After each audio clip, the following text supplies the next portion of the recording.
the smell of burning candles mixed with the sharp scent of disappointment. I sat there, frozen, staring at the small, flickering flames on my birthday cake, trying to summon a smile I didn't feel. The restaurant buzzed around me, waiters rushing by, guests clinking glasses, a child laughing 2 tables away. But in my world, time had stopped. Across from me, Victor adjusted his cufflinks with a satisfied smirk. He slid a card across the table, a crisp white envelope with my name scrawled in his familiar handwriting. For a moment, my heart softened. After everything we'd been through, decades of shared holidays, quiet Sunday mornings, building a life together, maybe he had planned something special after all. I opened the envelope, expecting a heartfelt note. Instead, 2 sheets of cold, formal paper slipped out and fluttered onto the table. I blinked, not understanding at first. The words blurred, but the bold header at the top was unmistakable. Petition for dissolution of marriage. Divorce papers, on my birthday, hand-delivered over cake and candlelight. A chorus of happy birthday to you rose around me, painfully off-key. Strangers at neighboring tables clapped and cheered, thinking they were part of a joyous occasion. I looked up at Victor.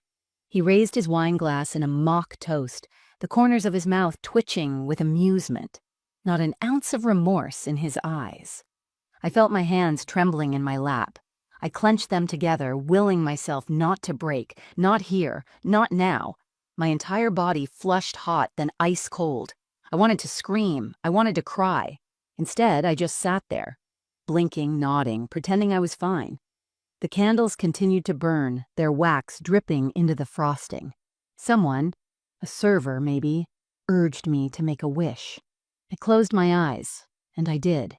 But it wasn't the kind of wish you blow out over cake. It was a vow, a silent, unbreakable promise deep in my bones. I would not let him destroy me. Not tonight, not ever. Before we start, let us know in the comments where you're watching from. Don't forget to like, share, and subscribe for more powerful stories. Long before that night, long before the restaurant and the papers and the crumbling of everything I thought I knew, my life with Victor had felt secure. Not glamorous, not storybook perfect, but steady, a kind of dependable rhythm that, over time, I mistook for happiness. We met in high school, 2 kids chasing dreams bigger than our small town could hold. Victor had the swagger of someone who believed the world owed him more, and I was drawn to his fire. I had dreams too, college, maybe a degree in literature. But when Victor started talking about building a future together, the choice felt easy. Love, after all, was supposed to be about sacrifice. I turned down my scholarship to stay behind, to help him get his small construction business off the ground. We rented a cramped apartment with thin walls and leaky faucets, and somehow it felt like a castle. We ate frozen dinners on the floor, laughed over cheap wine, made promises about the life we'd build once the money came in. It wasn't perfect, but it was ours. When Evan was born, 3 years later, I barely slept, juggling midnight feedings with managing the growing piles of invoices and client lists for Victor's expanding business. 2 years after that, Laura arrived, a firecracker of a baby who screamed louder than any child I'd ever heard. I was exhausted, overwhelmed, but so proud. Victor worked long hours, and I convinced myself that every lonely dinner, every missed recital, every forgotten anniversary was for the sake of our family's future. I told myself that real love wasn't about flowers and grand gestures. It was about loyalty, about grit, about showing up, even when it wasn't easy. We built a life. A house on Oak Ridge Lane with a wraparound porch and a squeaky screen door. Vacations to Myrtle Beach when we could afford them. Sunday dinners that became traditions, whether the kids liked it or not. I poured myself into motherhood, into maintaining a home that smelled like fresh-baked bread and cinnamon in the fall, like pine and candle wax at Christmas. I kept our photo albums meticulously organized. Birthday parties, first days of school, baseball games, dance recitals. Each picture was a badge of honor, proof that we were doing it right. Victor's business thrived, and so did he. He wore tailored suits now, drove a gleaming black Escalade, networked with bankers and real estate developers. I stayed behind the scenes, running errands, hosting dinner parties, smoothing over the rough edges of our increasingly polished life. Looking back, I realize I didn't see the cracks because I didn't want to. I clung to the version of us that lived inside my head. Two kids who had clawed their way into the life they dreamed about side by side. Whenever doubts crept in, like the night he didn't come home until 3 a.m. and smelled faintly of perfume, I shoved them down. Whenever I caught a strange charge on our credit card or overheard a hushed phone call, I rationalized it away. He was tired, stressed, busy. I was overreacting. It was easier to believe that than to confront the alternative. Besides, the kids needed stability. Our friends admired us. Our families bragged about us. We had history. Wasn't that supposed to count for something? It wasn't until years later that I realized how much of myself I had given away in the name of being supportive. How many dreams I had shelved, how many moments I had swallowed my hurt, pasted on a smile, and kept moving forward, because that's what good wives did. At the time, I didn't feel trapped. I felt proud. I had built a fortress around my family with my own 2 hands, brick by emotional brick. I thought that if I just loved enough, endured enough, sacrificed enough, everything would hold. I thought wrong. And so, when Victor finally handed me those papers across the restaurant table, he wasn't just ending a marriage. He was pulling the final thread from a tapestry I had spent a lifetime weaving, believing, foolishly, that love alone would be enough to keep it from unraveling. The first red flag didn't come with sirens or fireworks. It didn't come with screaming matches or slammed doors. It was quieter than that, small enough to brush aside, yet sharp enough to leave a sting I couldn't fully ignore. It was the evening of the company's annual charity gala. Victor had built his business into something respectable by then, with polished branding and an impressive list of clients. Every year, the gala was a big production. Tuxedos, champagne fountains, long speeches about success and community. I spent days preparing for it. Pressed his suit, booked the car service, even handpicked the wine Victor insisted on serving. I wasn't just his wife, I was his silent partner, the invisible scaffolding that kept everything upright. The ballroom was glittering that night, filled with the scent of expensive perfume and clinking glasses. I stood at Victor's side, smiling at the right moments, laughing politely at jokes I didn't find funny. It was second nature by then, playing the part, making sure he shined. Midway through the evening, I stepped away to check on the caterers. When I returned, I spotted him across the room, huddled with a group of his friends near the bar. I was about to head over when I heard my name. "She's harmless," Victor was saying, loud enough for his friends to chuckle. "The old ball and chain. Keeps the house running while I make the real moves." A roar of laughter followed. Victor grinned like a man who had just delivered the punchline of the century. I froze. I waited for him to laugh and say he was joking.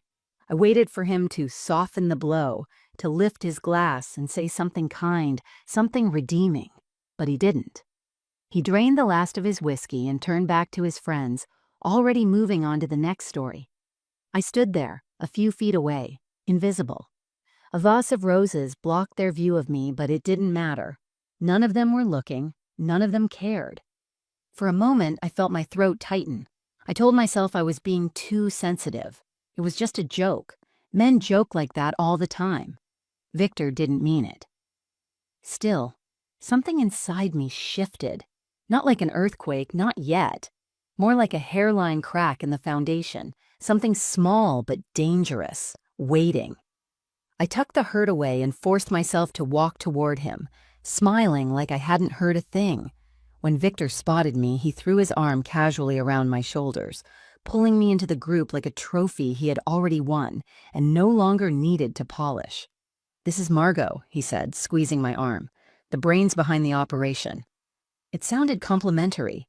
It sounded generous. But under the surface, I heard the hollow clatter of empty words. I saw the way his friends smiled, indulgent, condescending, like I was a pet who had performed a neat trick. I laughed when they laughed. I smiled when they smiled. But inside, something cold began to unfurl. That night, when we got home, Victor collapsed into bed without so much as a thank you for everything I had done. I sat in the dark living room, still in my dress, still wearing the smile I had pasted on hours earlier. The hurt festered quietly. I could still hear the laughter. I could still see his face, easy and unbothered. It would have been easy, safer, to write it off as an isolated incident. And that's exactly what I did. I told myself we were just tired. I told myself he was stressed. I told myself this wasn't who we were. But deep down, a question took root. If he could laugh at me so easily in front of others, how did he see me when no one was watching? I pushed the question down, burying it under chores, family obligations, holiday plans. Life was busy. I had no time for cracks, no time for doubts. Marriage was work. Everyone said so. You took the good with the bad. I just didn't realize how much bad I was about to swallow in the years to come. After the gala, life carried on, at least on the surface. Birthdays came and went. Holidays were celebrated. Bills were paid. But something had shifted between Victor and me, and no matter how hard I tried to ignore it, I could feel the slow, steady erosion every day. It wasn't obvious at first. It didn't come with shouting matches or nights spent on the couch. It was smaller than that. Death by 1,000 paper cuts. Victor stopped asking me about my day. When I spoke at dinner, he kept his eyes on his phone, scrolling, nodding absent-mindedly, offering the occasional distracted, "That's nice," without really hearing a word I said. He stopped noticing the little things. The way I tried new recipes he used to love, the effort I made to keep the house warm and welcoming, the way I dressed up for his company events, hoping foolishly that he might look at me the way he once did. He didn't. He barely looked at me at all. I found myself talking more to the dog than to my own husband. Conversations became logistics. What's for dinner? Did you pay the electric bill? No laughter, no teasing, no real connection. We were two people sharing a space, orbiting the same responsibilities, but never really touching anymore. I still wore my wedding ring every day, though. I still cooked his favorite meals.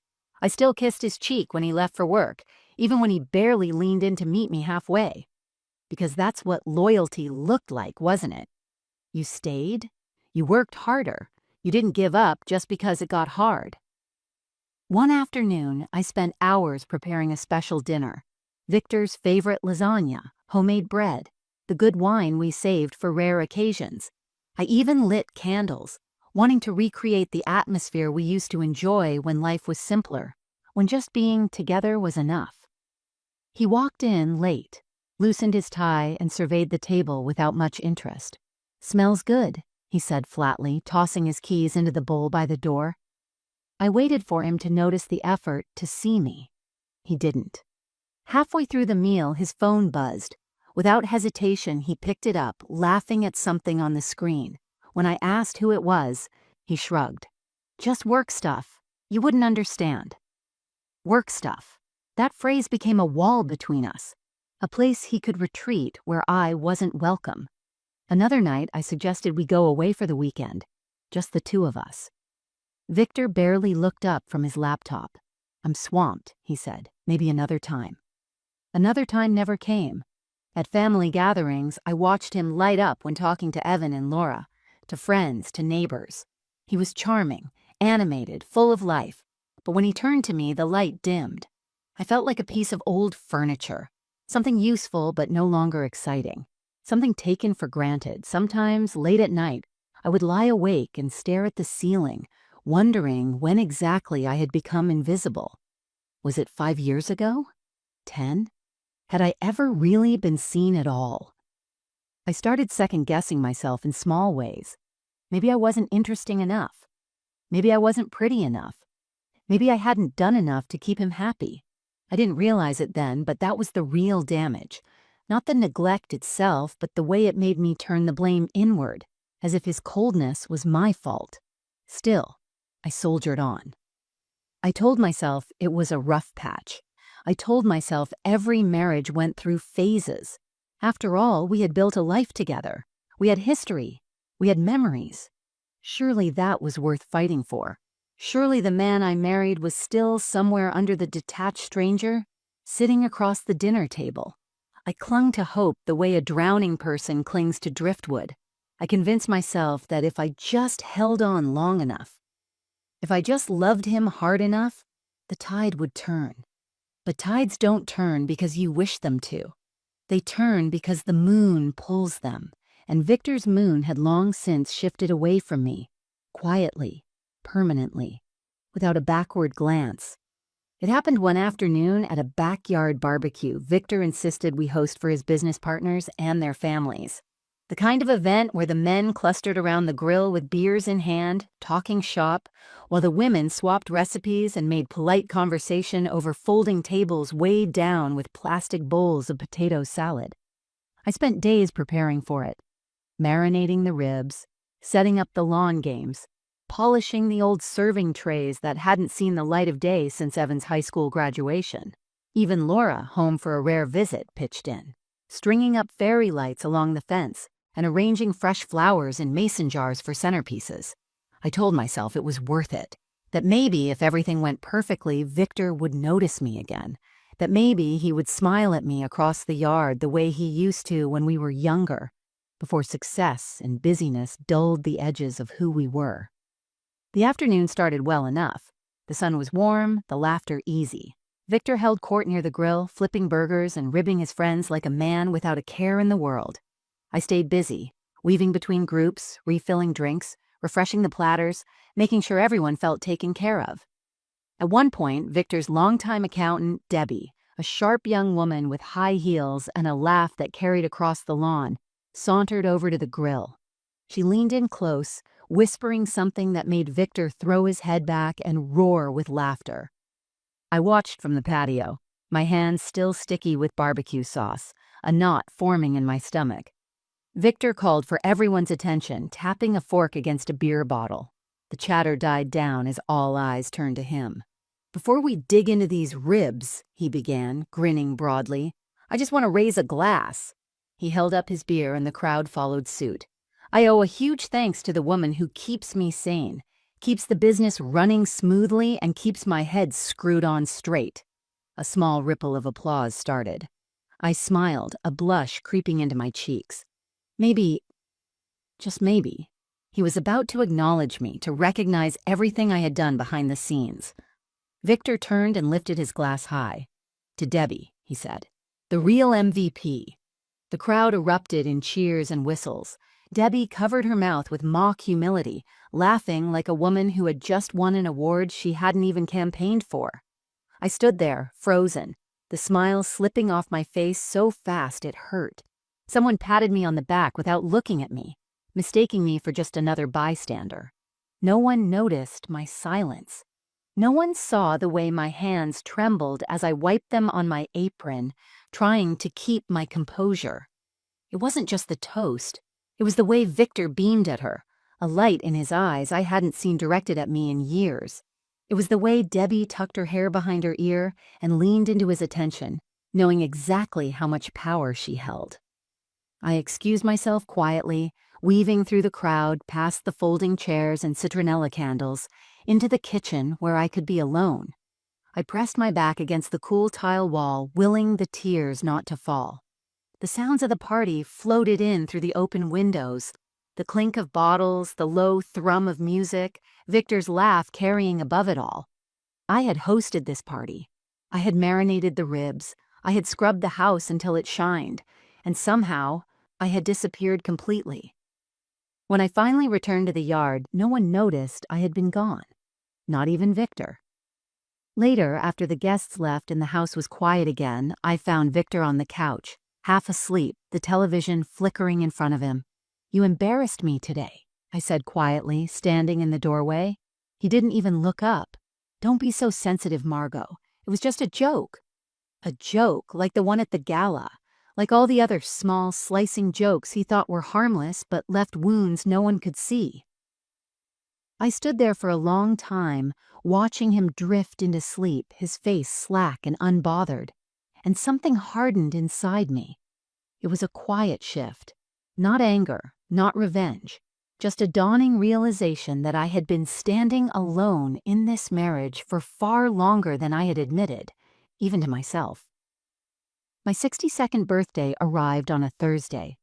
Quiet, unassuming, with nothing more planned than a dinner out. I had lowered my expectations over the years. I didn't hope for grand surprises or heartfelt gifts anymore. A simple meal and a few kind words would have been enough. Victor had picked the restaurant, a place downtown that he liked. Sleek, loud, expensive, not the kind of cozy spot I would have chosen. But I didn't argue. I spent hours getting ready, smoothing down my best dress, fixing my hair, applying a little extra lipstick, as if by some miracle tonight might be different. As I sat across from him in the dim lighting, the noise of other diners swirling around us, I clung to that last scrap of hope.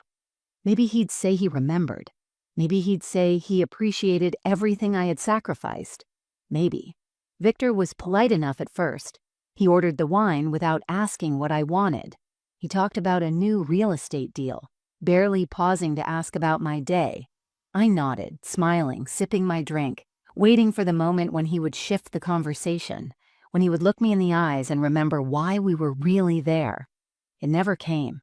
Instead, after the plates were cleared and the waiter placed a small birthday cake in front of me, candles flickering, Victor reached into his jacket pocket. He pulled out an envelope and slid it across the table with a nonchalance that took my breath away. I thought, foolishly, it was a card. Maybe a voucher for a spa day, maybe a letter, clumsy but heartfelt, apologizing for the distance that had grown between us. My hands shook as I opened it. Inside were 2 sheets of thick official paper. Divorce papers, cold, clinical. The words leapt off the page. Petition for dissolution of marriage. For a long moment, I just stared at them, unable to process what I was seeing. Across the table, Victor lifted his glass in a casual toast. "Happy birthday, Margot," he said, his voice low and smug. The room spun around me. The clatter of dishes, the hum of conversation, the flickering candlelight, all of it blurred together into a surreal, muffled haze. The waiter approached, urging me to make a wish. I blew out the candles mechanically, wishing for the strength not to collapse right there on the floor. Victor leaned back in his chair, relaxed, almost pleased with himself, as if he had handed me a bouquet instead of the end of my life as I knew it. No explanations, no apologies, no shame. He had made his decision, and it was clear he expected me to fold, quietly, neatly, without a scene. And for a moment, I almost did. I almost let the devastation consume me. I almost let the humiliation pin me to my seat. But something deep inside me, something that had survived the years of loneliness and the careless jokes and the invisible bruises, snapped awake. I folded the papers carefully, placed them back into the envelope, and set it down on the table between us. I stood up. Victor looked surprised, as if he had expected tears, begging, accusations, as if he had expected me to grovel for an explanation he clearly had no intention of giving. I simply adjusted my purse on my shoulder and met his eyes, steady, unflinching. "Enjoy your dinner," I said, my voice calm, even. Then I turned and walked out of the restaurant without looking back. The cool night air hit my face like a slap, sharp and cleansing. I didn't know where I was going. I didn't know what would come next. All I knew was that the woman who had walked into that restaurant, hopeful, trusting, still clinging to the past, was gone. And the woman who walked out? She didn't have all the answers yet, but she had something she hadn't felt in a long, long time. The first taste of freedom. I didn't cry on the sidewalk. I didn't crumble in the parking lot. Instead, I slid behind the wheel of my old car, gripped the steering wheel until my knuckles turned white, and made a silent promise to myself. If Victor thought he had discarded me like an old, useless habit, he was about to find out just how wrong he was. The house was too quiet when I got home. The kind of heavy, suffocating silence that presses against your chest and makes even the simplest task, turning on a light, taking off your shoes, feel unbearable. I dropped my purse by the door and stood there for a long time, staring into the darkened living room. The moonlight slanted through the windows, casting long shadows across the carpet where Evan and Laura had once played, where birthday parties and Christmas mornings had filled the air with laughter. It felt like standing inside the shell of a life I no longer belonged to. I wandered into the kitchen, aimless, hollow. The sink was empty, the counters spotless. All signs of a life meticulously maintained, a life that had quietly decayed from the inside out. On the kitchen table sat a stack of mail I hadn't bothered to open. Bills, advertisements, a reminder from the dentist. Life, indifferent and relentless, marching on without waiting for me to catch up. I pulled out a chair and sat down heavily, the cold wooden surface pressing against my arms. I stared at the birthday cake box Victor had brought home earlier that week, still unopened, still waiting for a celebration that had never come. I pressed the heels of my hands into my eyes, willing the tears not to fall, but they came anyway. Hot, messy, relentless. It wasn't just the divorce papers. It wasn't just the birthday he had turned into a funeral for my marriage. It was the years, the sacrifices, the slow erosion of who I was until there was nothing left but duty and habit and a desperate, pathetic hope that maybe, just maybe, he would remember why he loved me. I cried until there was nothing left inside me but a hollow ache. When the tears finally stopped, I sat there in the dark, listening to the low hum of the refrigerator, the ticking of the kitchen clock, the sounds of a house that no longer felt like home. I thought about calling Evan or Laura, but what would I even say? Happy birthday to me. Your father threw me away like yesterday's leftovers. No, they didn't need my pain dumped at their feet. They had their own lives, their own worries.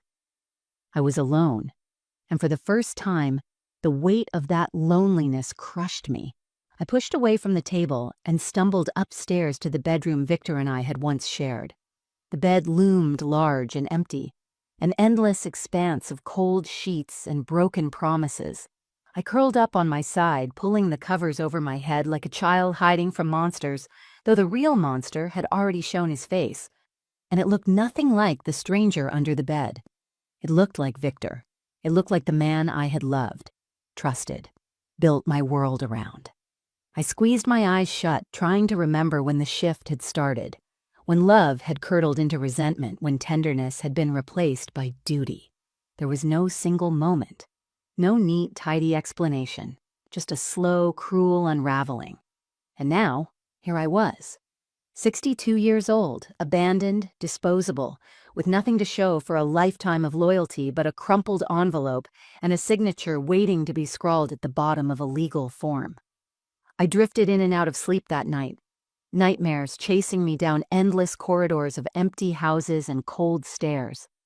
I woke up gasping once, reaching out instinctively for a hand that wasn't there. Morning brought no relief, only the harsh light of reality settling in my bones. I made myself a pot of coffee out of habit, more than desire, and stood at the kitchen window, staring out at the withered garden Victor had always promised he'd help me fix up one day. One day. Always one day. But one day had come and gone, and it had taken everything with it. I didn't feel strong. I didn't feel brave. I felt broken, a hollowed-out version of the woman I once was. But deep beneath the wreckage, buried under the shame and sorrow, a tiny ember glowed. It wasn't hope. Not yet. It was something simpler, something stubborn, a refusal, quiet, unyielding, to let this be the end of my story. Even at rock bottom, some part of me knew. I had survived too much to be destroyed by a man like Victor. I just didn't know yet how to rebuild. But I would. Somehow. Some way. I would. The days after my birthday bled together into a blur of paperwork and phone calls. Lawyers, financial advisors, endless documents filled with words that barely registered anymore. I signed papers, answered questions, pretended I understood the complicated tangle Victor had left behind. It felt mechanical, detached, like I was sorting through the remains of someone else's life.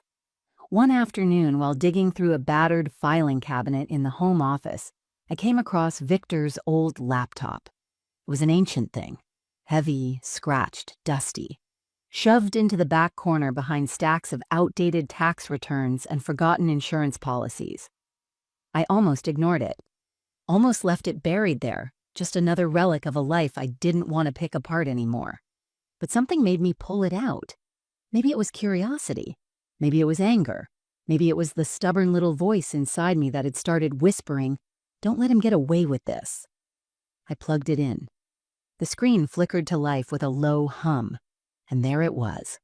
Victor's old desktop, frozen in time, cluttered with spreadsheets and work documents. No password, typical Victor. So sure of himself, so careless. At first I clicked through without much purpose. Client lists, receipts, boring technical files. I was about to shut it down when I noticed a folder tucked into a far corner of the desktop. It was named something innocuous, travel plans. But when I opened it, my breath caught in my throat. Inside were spreadsheets filled with account numbers, dates, transfers, amounts that made my stomach flip, offshore banks, hidden money, millions. At first I thought I must be reading it wrong. I wasn't a financial expert. That had always been Victor's domain. But the numbers were too large, too deliberate to misunderstand. This wasn't a rainy day fund. This wasn't a forgotten savings account. This was a secret life, a fortune hidden from me. And from the government, if I had to guess. A bitter laugh escaped before I could stop it. After everything, after the years of loyalty, the sacrifices, the blind trust, he hadn't just discarded me. He had stolen from me, from the life we built together. I scrolled through the documents, a numb, surreal fury building with every click. There were emails, too. Cold transactional conversations with bankers and accountants in places I'd never heard of. He had been planning this for years. While I was baking birthday cakes and hosting family dinners, he had been moving pieces behind my back, ensuring that when the day came, he could walk away with everything, leaving me with nothing but memories and a pile of bills. I closed the laptop with shaking hands, my heart pounding so loud it hurt.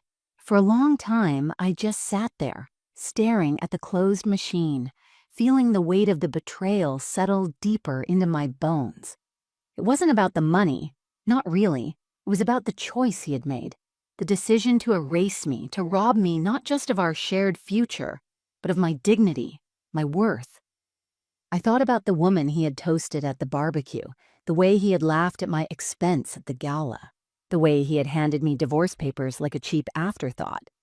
I thought about all the years I had spent believing we were partners, believing we were building something together. I thought about how easily, how ruthlessly he had reduced me to nothing in his eyes. But in that moment, sitting there with the evidence of his lies glowing from the laptop screen, a strange sense of clarity washed over me. He thought he had buried me. He thought he had outsmarted me. He thought he had won, but he had underestimated me, the way he always had. Because now, I knew the truth. And the truth, once seen, cannot be unseen. I didn't have a plan yet. I didn't know what steps I would take, but for the first time in a long time, I felt something stir deep within me. Stronger than grief, sharper than anger, resolve. Victor had built a trap for me. But in his arrogance, he had left the key right where I could find it, and I was done playing the fool. The discovery of Victor's secret account should have shattered me further. For a few hours, it almost did. I sat at the kitchen table, staring blankly out the window, the file still open on the laptop across from me, feeling the full weight of 40 years of betrayal pressing down like a mountain I could never hope to move. But somewhere deep inside, somewhere even the years of neglect hadn't reached, something shifted. It wasn't rage, not yet. It wasn't revenge. It was something quieter, more dangerous. It was clarity. For so long, I had wrapped my identity around Victor, around the idea that I was the steady one, the supportive one, the good wife. I had told myself that love was sacrifice, that endurance was strength, that loyalty meant staying, even when the walls around me started to crack. But sitting there, surrounded by the debris of a life he had already decided to leave behind, I saw the truth for the first time. I wasn't weak because I stayed. I wasn't foolish because I believed. I had loved with my whole heart, and that was not something to be ashamed of. He was the one who should have been ashamed for taking that love and twisting it into something disposable. I pushed back my chair, the scrape of wood against tile loud in the silence. I stood up and walked to the mirror above the sideboard. For the first time in years, I looked at myself. Really looked. The lines around my eyes, the silver threading through my hair, the tired slump of my shoulders. They told a story of a woman who had fought battles in silence, who had carried the weight of others without asking for thanks. I placed my palm against the cool glass, studying the woman staring back at me. "You are not broken," I whispered. "You are not done." It wasn't a declaration. It wasn't a war cry. It was a simple truth spoken into the emptiness. I didn't know exactly what I would do with the information I had found. I didn't know how to fight the system Victor had built to protect himself. But I knew this. I wouldn't roll over. I wouldn't let him sweep me aside like a piece of furniture he no longer had use for. He thought I would crumble. He thought I would quietly accept whatever scraps he decided to throw my way. He had no idea who he was dealing with. I spent the rest of the night organizing the documents, taking screenshots, printing copies, making sure every piece of evidence was backed up on a flash drive I tucked into the bottom of my purse. In the morning, I made 2 appointments, one with a new lawyer, not the tired old family attorney Victor had used for years, but a woman I found through careful research, Naomi Blake, known for taking on cases like mine and fighting like hell for women who had been left behind. And the second? A meeting with a financial advisor, someone who could help me understand exactly what Victor had been hiding and how to make sure I got every penny I was entitled to.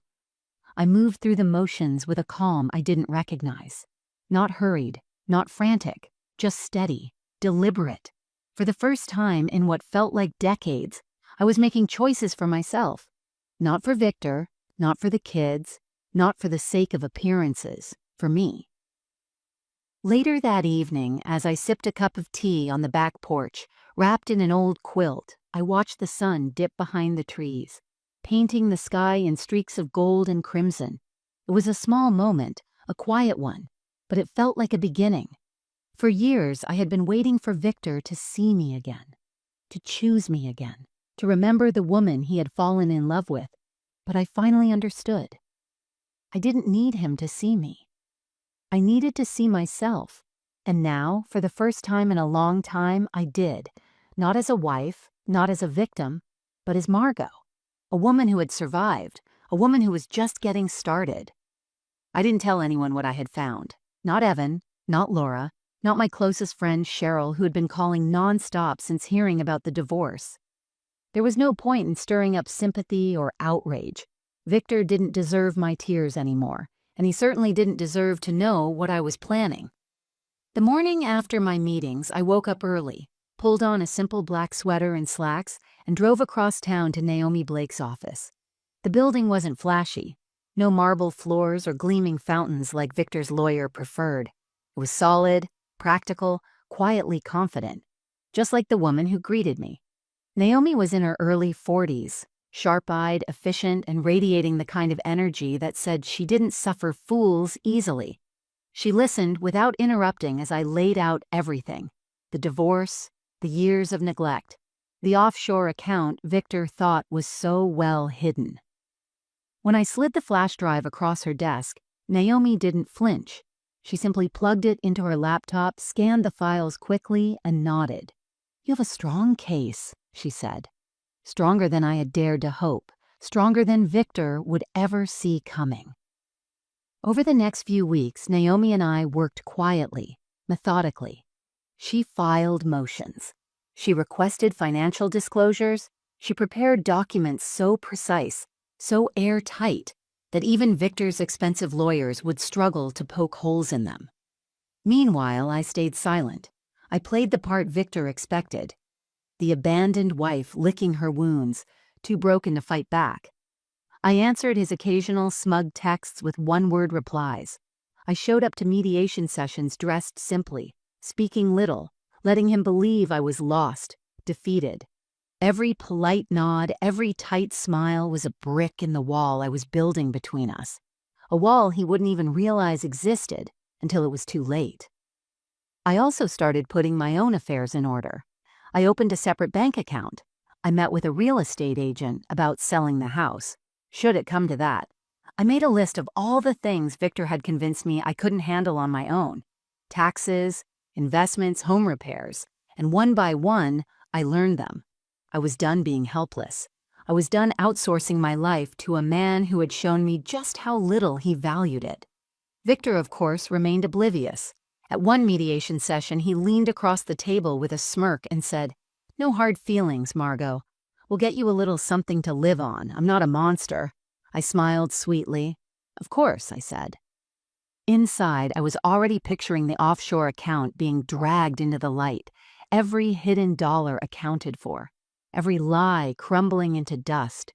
It was almost laughable how easily Victor believed in my weakness, how blind he was to the strength I had been quietly reclaiming.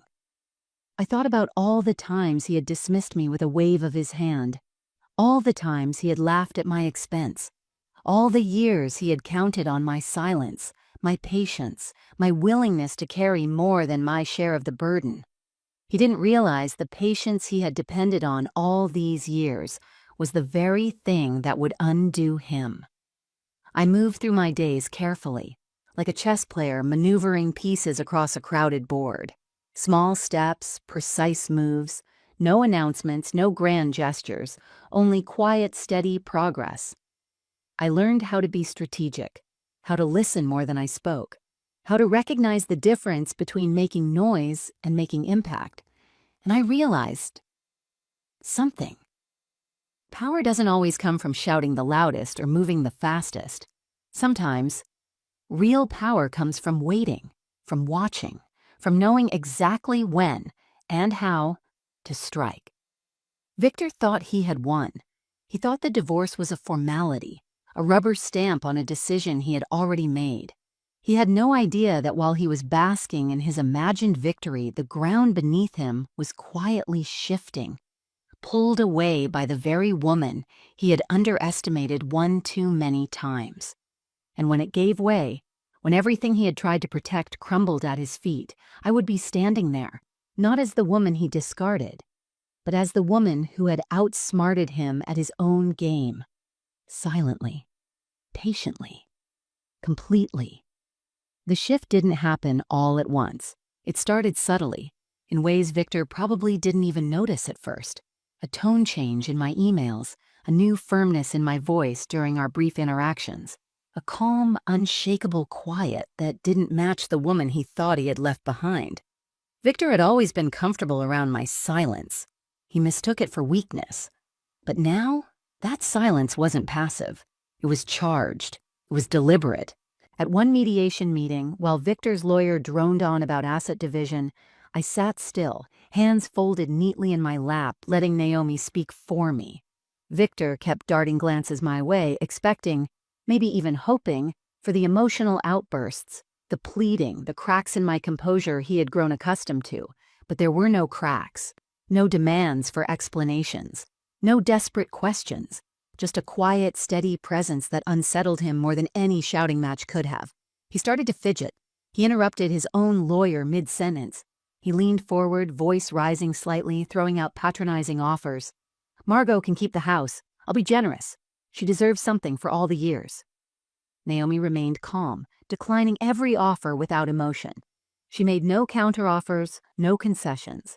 Instead, she slid a thick manila folder across the table, opened it, and let the contents speak for themselves. Account numbers, transfer records, dates, amounts, emails. Victor's face blanched as he flipped through the pages. His lawyer leaned in, whispering furiously. But it didn't matter. The damage was done. The secret was out. Victor had spent months setting up a perfect escape, hiding assets, securing his future at my expense. And now every step was documented, every lie cataloged. I watched him closely then, not with bitterness or triumph, but with a kind of detached clarity. This man, the one I had built a life around, wasn't a mystery anymore. He was a coward. And for the first time in a long time, I didn't feel small sitting across from him. I didn't feel inferior. I didn't feel broken. I felt powerful. In the days that followed, the phone calls started. Victor's lawyer called Naomi, flustered, trying to negotiate quietly. trying to avoid the risk of exposure that could not only cost Victor his fortune, but stain his reputation. Victor himself sent a few tentative messages, short, clipped, almost polite. Maybe we should sit down and work this out ourselves. I never wanted it to get ugly, Margot. As if he hadn't been the one to throw the first stone. As if he could sense too late that the balance of power had shifted and he no longer held the higher ground. I didn't respond. Not directly, not emotionally. Naomi handled every communication with surgical precision, and I stayed behind the scenes, steady, silent, unmoved. Meanwhile, word started trickling through our social circles. Friends who once nodded sympathetically at Victor's version of events began to distance themselves. Neighbors who had whispered behind my back now looked at me with a different kind of respect, one earned not through pity, but through something far rarer, resilience. The more Victor scrambled to regain control, the clearer it became that he had lost it completely. One evening, after a particularly long day reviewing settlement proposals, I sat on the back porch with a glass of tea, listening to the summer cicadas drone in the trees. It hit me then, in a way it hadn't before. I wasn't fighting for scraps anymore. I wasn't trying to hold on to a life that was already dead. I was building something new, something mine. And Victor, with all his arrogance, all his schemes, had no place in it. He had built walls to trap me, thinking I would spend the rest of my life peering over them, mourning what I had lost. Instead, I had found the door, and I had walked through it, quietly, steadily, without fanfare or fury, and on the other side, I wasn't the same woman he had left behind. I was someone stronger, someone sharper, someone who understood that real power isn't loud or flashy or cruel. Real power is quiet, unshakable, inevitable, and it was mine now.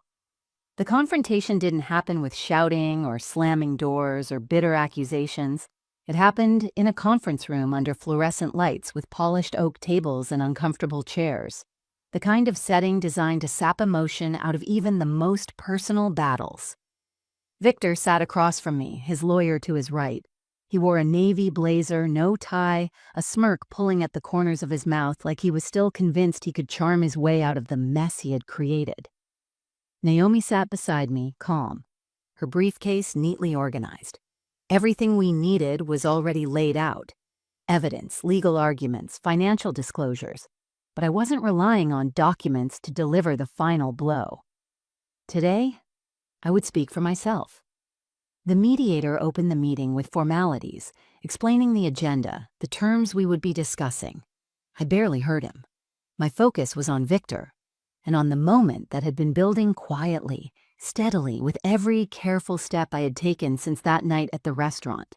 Victor's lawyer launched into a speech about fairness, about Victor's generosity in offering me the house, some modest alimony, and a token settlement, as if 40 years of marriage, sacrifice, and loyalty could be reduced to a few scribbled numbers on a page.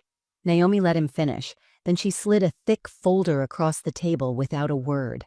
Victor's lawyer frowned, opening it. His expression shifted from confident to confused to deeply alarmed as he flipped through page after page, offshore accounts, hidden assets, undisclosed income. Victor leaned over to look, his brow furrowing. "What is this?" he barked. Naomi answered coolly. "A full accounting of Mr. Langford's hidden financial activities. As you're aware, non-disclosure of assets during divorce proceedings constitutes fraud. We're prepared to take this to court." Victor's mouth opened, then snapped shut. I watched him carefully, the flicker of panic in his eyes, the flush creeping up his neck. It was the first time I'd ever seen him truly, deeply rattled. He tried to bluster. "This is ridiculous. You can't—" "Actually, we can," Naomi said, her voice like steel wrapped in silk. "And we will, unless you're ready to discuss a full, fair division of all marital assets." Victor looked at me then, as if seeing me for the first time in months. Not as the weeping, abandoned wife he had expected, not as the background figure he had taken for granted for decades, but as a woman who had stood up, quietly and completely, and dismantled the little empire he had built on lies. For a long moment, no one spoke. The mediator cleared his throat awkwardly, sensing the gravity in the room. I leaned forward slightly, folding my hands on the table. My voice, when it came, was calm and unwavering. "I trusted you," I said simply. "I stood by you when no one else would. I sacrificed for you, believed in you, built a life with you, and when you decided you were done, you didn't just leave. You tried to erase me." Victor's face hardened, but I saw the uncertainty there too. "I'm not interested in revenge," I continued. "I'm not here to hurt you. I'm here to take back what's mine, what I earned, what you thought you could steal without consequence." I didn't raise my voice. I didn't shed a single tear. I just spoke the truth. And sometimes, the truth is more devastating than any shouted accusation. Victor's lawyer finally broke the silence, whispering urgently in his ear. Victor's jaw clenched, his hands balled into fists against the table, but he nodded, because he had no choice. The agreement we reached that day wasn't just fair.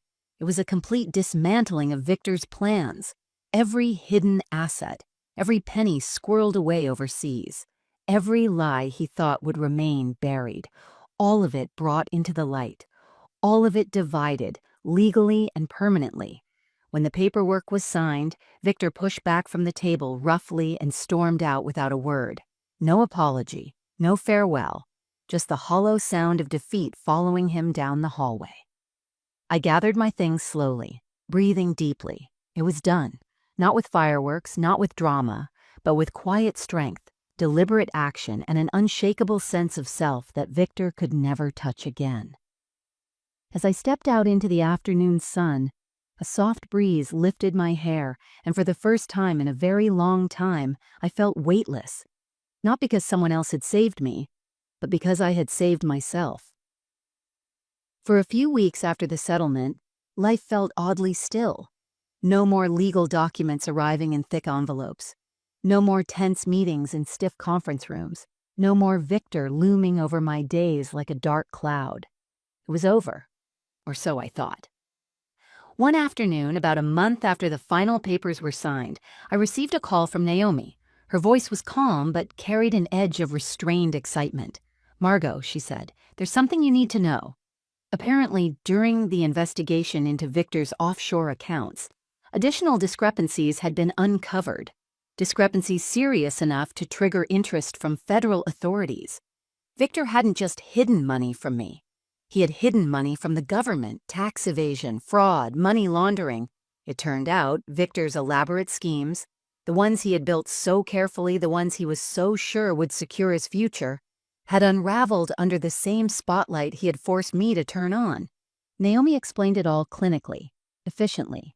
The investigation, the subpoenas, the very real possibility of criminal charges. I sat there, phone pressed against my ear, the weight of her words sinking in slowly. Victor wasn't just facing a financial loss anymore.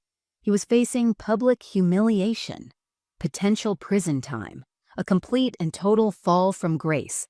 And the best part? I hadn't lifted a single vindictive finger to make it happen. All I had done was refuse to stay silent. All I had done was fight for what was rightfully mine. The truth had done the rest. Weeks later, I read about it in the local paper. A small article tucked between real estate listings and school board updates. Local businessman under investigation for financial misconduct. His name was there. His reputation crumbling for everyone to see. I didn't smile. I didn't gloat. I simply folded the paper, placed it neatly on the coffee table, and poured myself a cup of tea. Justice, when it comes slowly and inevitably, doesn't require a celebration. It's a quiet thing, a steady, cleansing tide that washes away the debris of lies, leaving only the bare truth behind. Victor tried to reach out a few times after that, first through lawyers, then through mutual acquaintances. Finally, a letter, hand-delivered to my new apartment, written in the careful, formal handwriting I knew so well. It wasn't an apology, not really. It was an appeal, a request for me to show some compassion, to remember the good times. I read it once, then again slower, and then I tore it cleanly in half without a second thought, dropping the pieces into the trash like the final pages of a book I no longer needed to finish. Victor's fate was no longer my concern. His downfall wasn't my victory. My victory was quieter, deeper, more profound. It was the knowledge that I had survived. Not just the betrayal, but the erosion of my own worth. It was the knowledge that I had reclaimed my life, piece by piece, step by step, without becoming bitter, without letting him define the rest of my story. Justice had been served, not through vengeance, through truth, through strength, through the simple, stubborn refusal to disappear quietly.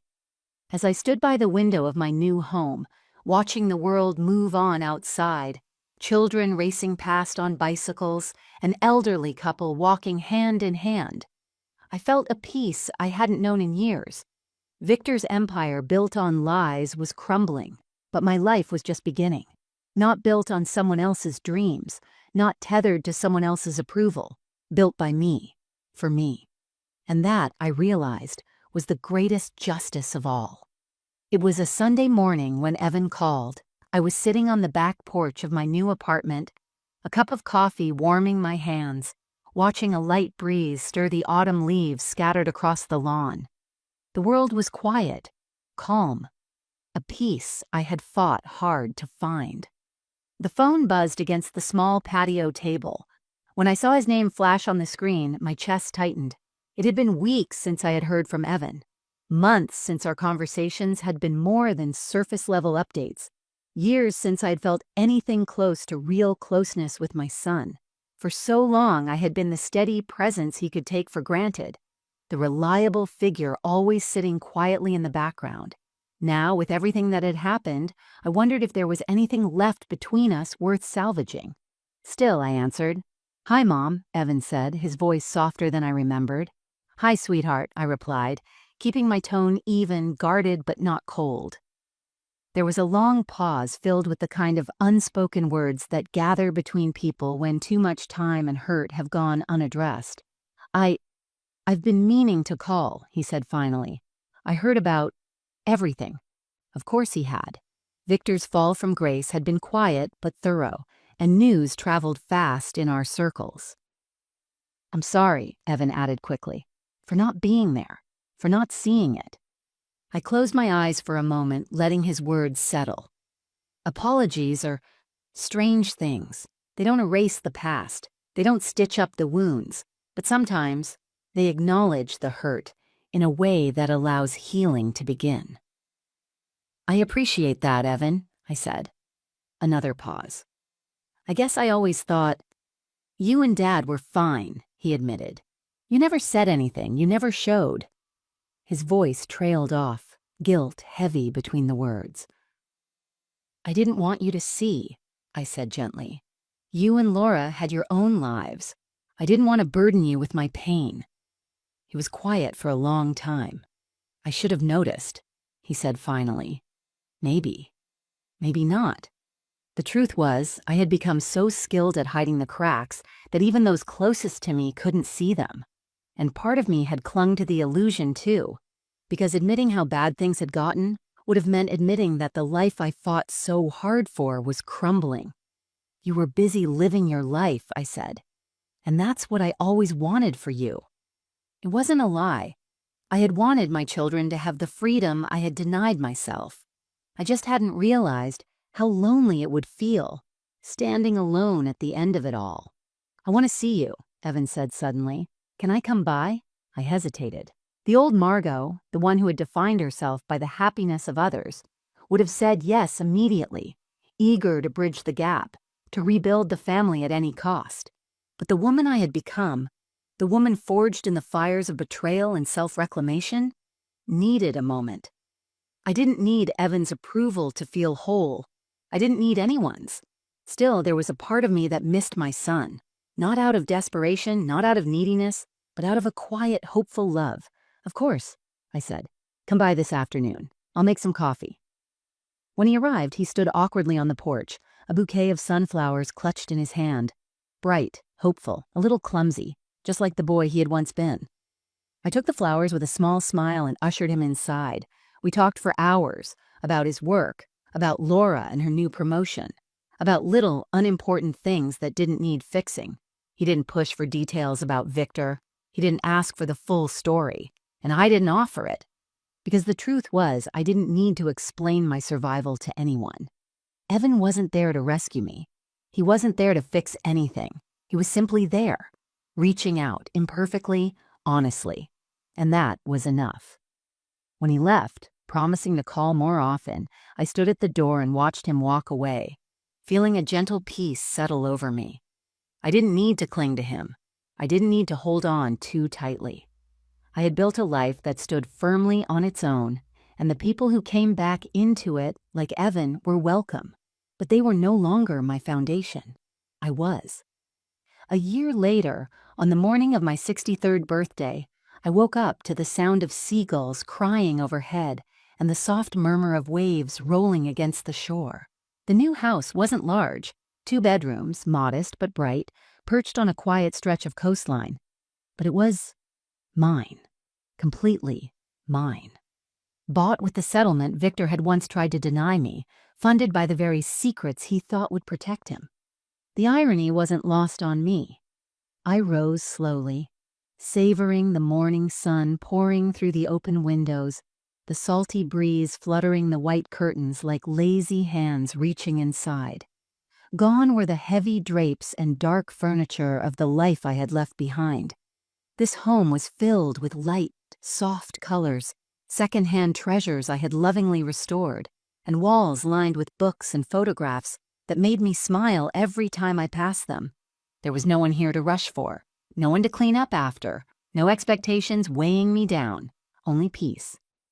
I padded barefoot into the kitchen where a single cupcake, vanilla with lemon frosting, sat waiting on a small plate.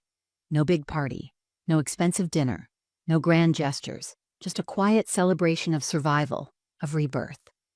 I lit a single candle, its tiny flame dancing against the morning light, and smiled. I didn't make a wish, not this time, because for once I didn't feel the need to hope for something more. I had everything I needed. After breakfast, I pulled on a sweater and stepped outside. The sand was cool beneath my feet, still damp from the retreating tide. I walked along the water's edge, the sky stretching endlessly above me, the horizon wide and unbroken. As I walked, I thought about the woman I had been, the woman who once believed her worth was measured by how well she could hold everything together, how much she could endure without complaint. I thought about the years spent shrinking, smoothing over, making herself small enough to fit inside someone else's dream. And I thought about the moment she had decided to stop, not loudly, not with drama, but with a quiet, unshakable decision to choose herself. That woman, that version of me, deserved to be honored, not pitied. She had survived what was meant to destroy her. She had risen from the ashes of her own heartbreak, not by lashing out, not by seeking revenge, but by rebuilding her life piece by painstaking piece, choosing peace over chaos, freedom over fear, self-respect over empty promises. At the far end of the beach, a piece of driftwood had washed ashore, bleached white, smoothed by the relentless tides. I bent to pick it up, turning it over in my hands. It was battered, worn, weathered, and yet somehow more beautiful for it. Stronger, unique, resilient, just like me. I carried it home, propping it against the porch rail where the sun would catch its surface and make it glow. A reminder, not of what I had lost, but of what I had reclaimed. Later that afternoon, a few messages trickled in. Evan, Laura, Cheryl, simple, heartfelt birthday wishes, no longer tinged with guilt or obligation. Connections, real and tentative, built on new terms. I responded to each one warmly but didn't linger, because while their love was welcome, it wasn't what defined me anymore. I had built a life that didn't depend on anyone else's approval or presence. A life that felt full even in the quiet moments, especially in the quiet moments. As the sun dipped low, painting the sky in brilliant streaks of orange and pink, I sat on the porch, a soft blanket wrapped around my shoulders, a journal open in my lap. I wrote 3 simple words at the top of the page. I chose me, not with bitterness, not with anger, but with gratitude. Gratitude for the lessons, Gratitude for the strength I hadn't known I possessed. Gratitude for the second chance I had given myself. Because in the end, that's the real story. Not the betrayal, not the heartbreak, not even the justice, but the quiet, powerful choice to stand up, step forward, and become the woman I was always meant to be. Whole, free, unbreakable. And as I watched the last light fade from the sky, I whispered a simple truth into the cooling air, meant for no one but myself. I was never lost. I was just waiting to find my way back. And I had.